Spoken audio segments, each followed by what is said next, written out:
और इसी बीच एक और बड़ी खबर। तो भोपाल से इस वक्त की बड़ी खबर का रुख कर रहे हैं। यहाँ मछली परिवार का आतंकी कनेक्शन देखने को मिला है। आतंकी कनेक्शन का खुलासा हुआ। मछली परिवार से पीड़ित परिवार यहाँ मीडिया के सामने आया है। पीड़ित का आरोप है कि उससे यहाँ पर बम सप्लाई करवाने का काम किया जा रहा था। मछली परिवार पर आरोप लगाया है कि आतंकियों को बम सप्लाई करने के लिए मजबूर किया जा रहा था। मछली परिवार ने इस पूरे मामले को लेकर पीड़ित सीबीआई के पास भी पहुंचा है। सीएम, पीएम, पुलिस के आला अधिकारियों से भी लगाई थी गुहार, लेकिन कोई नतीजा सामने नहीं आया।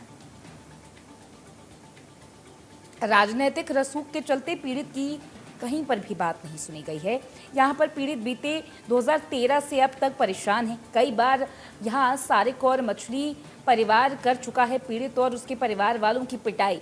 पीड़ित का साफ आरोप है कि आतंकवादियों से मिला हुआ है मछली परिवार, और पीड़ित का कहना यह है, बिल्कुल स्पष्ट, उसने कहा कि जीवन भर से जान से मारने में लगा हुआ है मछली परिवार। यहाँ राजनीतिक रसूख के चलते पीड़ित पर पुलिस से दबाव है, इसीलिए यहाँ पर किसी भी तरीके का एक्शन नहीं लिया गया है। तो भोपाल से इस वक्त ये बड़ी खबर है। मछली परिवार का आतंकी कनेक्शन को लेकर बड़ा खुलासा हो रहा है। शारिक मछली परिवार के पीड़ित परिवार यहाँ पर लगातार उन पर आरोप लगा रहे हैं। उन्होंने कहा कि 2013 से वो कई बार कंप्लेंट्स कर चुके हैं। सीएम, पीएम, पुलिस अधिकारियों सबको उन्होंने अपनी इस प्रॉब्लम से, अपनी इस दिक्कत से अवगत कराया है। ये शिकायत दर्ज कराने की कोशिश की है, लेकिन राजनीतिक संरक्षण के चलते कभी भी शारिक मछली और मछली परिवार पर कोई एक्शन नहीं लिया गया है।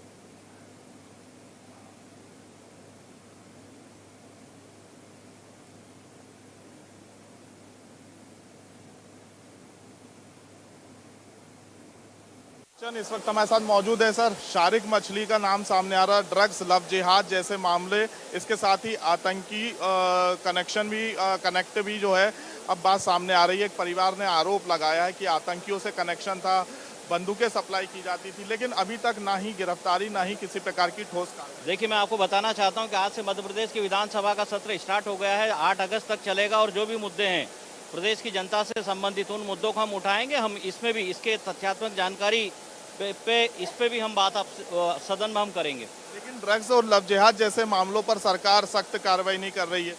देखिए, जो भी प्रदेश और देश को और जनता को नुकसान पहुंचाने वाले जो मुद्दे हैं, वो तत्काल सरकार ने संज्ञान में आते ही कार्रवाई करना चाहिए, जिससे कि इस तरह की घटनाओं की पुनरावृत्ति न हो और जनहानियां न हो। सरकार ने इस पर ध्यान देना चाहिए। मैं इस पर चर्चा करूंगा, मैं इससे हिस्सा लूंगा, सरकार से मैं जानूंगा। ड्रग्स और लव जिहाद का मामला जो है सदन में उठेगा और इसको लेकर जो है विपक्ष हंगामा करेगा। कैमरामैन अजय कटियार के साथ कुलभूषण सक्सेना, इंडिया न्यूज़, भोपाल। मंत्री प्रतिमा बागरी इस वक्त हमारे साथ मौजूद है। मैम, लव जिहाद, ड्रग जिहाद जैसे मामले उठ रहे हैं, युवतियों से संबंधित उनके वीडियो बनाए जाते थे, इस मामले में क्या कुछ सरकार कार्रवाई करेगी, क्योंकि आप भी एक महिला मंत्री हैं? देखिए, इसमें सख्ती से सरकार कार्रवाई करेगी और दोषी पाए जाने पर उनके ऊपर कार्रवाई की जाएगी उचित। क्योंकि लगातार ऐसे लोगों के कनेक्शन आतंकियों से, आतंकी संगठन से भी निकल के सामने आ रहे हैं। जो नाबालिग बच्चियां होती थी, स्कूलों में ड्रग्स सप्लाई करना, उनके वीडियो मोबाइल में बनाना और उसके बाद उन पर दबाव बनाना, तो ऐसे लोगों को कैसी सजा जो है सरकार? देखिए, इसके मापदंड तो सब मिलकर के तैयार करेंगे, लेकिन इसमें सबसे बड़ा जो कार्य हमको करना चाहिए वो जागृति का है, और मुझे लगता है इसमें मीडिया एक बहुत बड़ा माध्यम है। तो आपके माध्यम से भी ऐसे स्कीम्स हो या ऐसे योजनाएं चलाई जाए कि मीडिया भी उसके प्रति जागृत करे, और मीडिया के साथ साथ इसमें फिल्म प्लेटफॉर्म जो शॉर्ट्स मूवी बनाते हैं उसके माध्यम से भी जागृति लाई जा सकती है। बिल्कुल, फिल्म और शॉर्ट मूवी के माध्यम से भी जागरूकता लाने की बेहद ही जरूरी है, प्रतिमा बागरी का कहना है। कैमरामैन अजय कटियार के साथ कुलभूषण सक्सेना, इंडिया न्यूज़, भोपाल। पूर्व मंत्री उषा ठाकुर और लगातार अपने बयानों से चर्चा में रहती हैं दीदी, क्योंकि हिंदुत्व की जब बात आती है तो अक्सर आपके बयान चर्चा में रहते हैं। और एक बार फिर राजधानी भोपाल में ड्रग्स और लव जिहाद जैसे मामले सामने आ रहे हैं, लेकिन कोई कठोर कार्रवाई नहीं। देखिए, ड्रग्स और लव जिहाद एक संगठित अपराध के रूप में लगातार समाज के सामने आ रहा है, और इसके लिए बहुत ही कठोरता से निपटना होगा। संविधान अपने आप में मजबूत है और इन दुष्टों को दंड जरूर मिलेगा। लगातार छोटी बच्चियों के वीडियो बनाना, उनको पहले ड्रग्स का नशा करवाना, अभी तक कोई ठोस कार्रवाई नहीं हो रही, क्योंकि भोपाल में भी शारिक मछली का नाम आ रहा और अब आतंकी कनेक्शन भी सामने आ गया। एक परिवार आया है सामने, उनका कहना है कि वो बंदूक और बम की सप्लाई उनसे करवा रहे हैं। ये बिल्कुल सच है भाई, तथ्य प्रमाण सब बता रहे हैं। वो शफीक मछली, उसका पिता यासीन, उसका काका शाहवर, ये सब संगठित अपराध करने वाले समूह है जिन्हें कठोरतम दंड मिलना चाहिए। और आप ये सही कह रहे हैं कि इनको एक निर्धारित समय सीमा में, कि इनकी समय सीमा तय की जाए कि इन दुष्टों को दंड कितने दिन में मिलेगा। उनको फांसी की सजा क्यों नहीं होनी चाहिए? जो मनुष्यता से गिर के काम करे उन सबको फांसी ही होनी चाहिए। बिल्कुल साफ तौर पे उषा ठाकुर का कहना है कि ऐसे लोगों को फांसी की सजा होनी चाहिए। कैमरामैन अजय कटियार के साथ कुलभूषण सक्सेना, इंडिया न्यूज़ भोपाल। प्रिया इस वक्त हमारे साथ मौजूद है। दीदी, ड्रग्स और लव जिहाद जैसे मामले आ रहे हैं जिलों में, छोटे जिलों में भी आ रहे हैं, भोपाल में भी आ रहे हैं, ऐसे लोगों के खिलाफ कैसी कार्रवाई होनी चाहिए और सरकार क्या कठोरतम? देखिए, ऐसे मामलों में सरकार जितनी सख्त जो होना चाहिए सज़ा, वो सज़ा का प्रावधान सरकार कर रही है और दे रही है। जहाँ जहाँ भी ऐसे मामले आ रहे हैं वहाँ बराबर कार्रवाई कर रही है। में ड्रग्स सप्लाई करना, कॉलेजों में ड्रग्स सप्लाई करना, पहले बच्चियों को ड्रग्स का आदी बनाना, फिर उनके अश्लील वीडियो बनाना, तो कहीं ना कहीं ऐसा नहीं लगता कि ऐसे लोगों को फांसी की सजा होनी चाहिए या कठोर क्योंकि अभी तक सरकार ने कोई बड़ा कदम ऐसे लोगों के खिलाफ? देखिए, इस तरह के जहाँ जहाँ भी केस आ रहे हैं तो मुझे लगता है कि ज़रूर ऐसा करना चाहिए।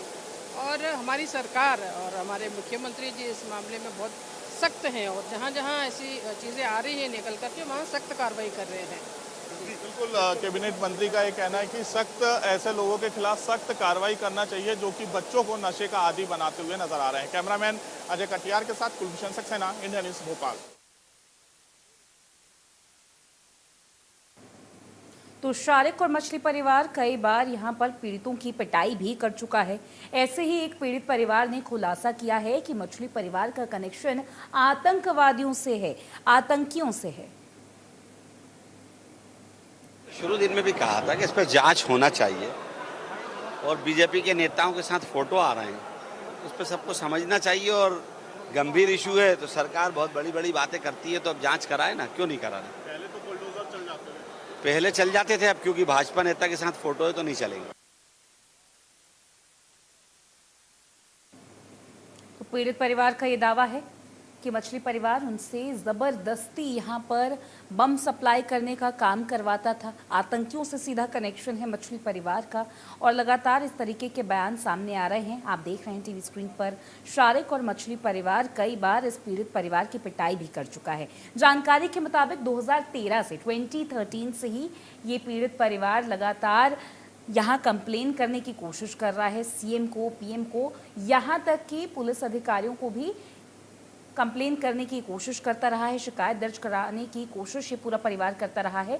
लेकिन राजनीतिक संरक्षण के चलते, राजनीतिक कनेक्शन के चलते कभी भी शारिक मछली और मछली परिवार के ऊपर कोई एक्शन नहीं लिया गया है। लेकिन अब पीड़ित परिवार ने खुलकर ये बयान दिया है और साफ कह दिया है कि आतंकियों के साथ मछली परिवार का सीधा कनेक्शन है। वो लोग ज़बरदस्ती इस पीड़ित परिवार से बम सप्लाई करवाने का काम करते थे और बड़े खुलासे और भी हो सकते हैं। यहाँ पर पहले लव जिहाद, फिर ड्रग्स जिहाद और जिस तरीके के वीडियोज़ अब सोशल मीडिया पर वायरल हो रहे हैं कि शारिक मछली के जो गुंडे हैं वो लगातार पूरे प्रदेश में हर इलाके में आतंक मचाते हैं, जिस तरीके से वो यहाँ पर बेरहमी से लोगों की पिटाई करते हैं। ऐसे में एक चौंकाने वाला खुलासा ये, एक बड़ा खुलासा ये कि आतंकियों के साथ कनेक्शन भी है मछली परिवार का। बम सप्लाई करने का काम करते हैं, लोगों को एक तरीके से हैरास करते हैं, पीड़ित परिवारों को पीटते हैं बेरहमी से और ज़बरदस्ती बम सप्लाई करवाने का काम करते हैं। यहाँ पर जैसे जैसे क्रैकडाउन हो रहा है शारिक मछली और मछली परिवार पर, लगातार लेयर बाय लेयर, परत दर परत कई खुलासे सामने आए हैं और ये सबसे बड़ा खुलासा आतंकी कनेक्शन का।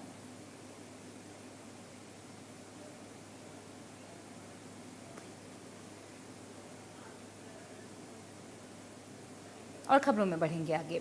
आज से मध्य प्रदेश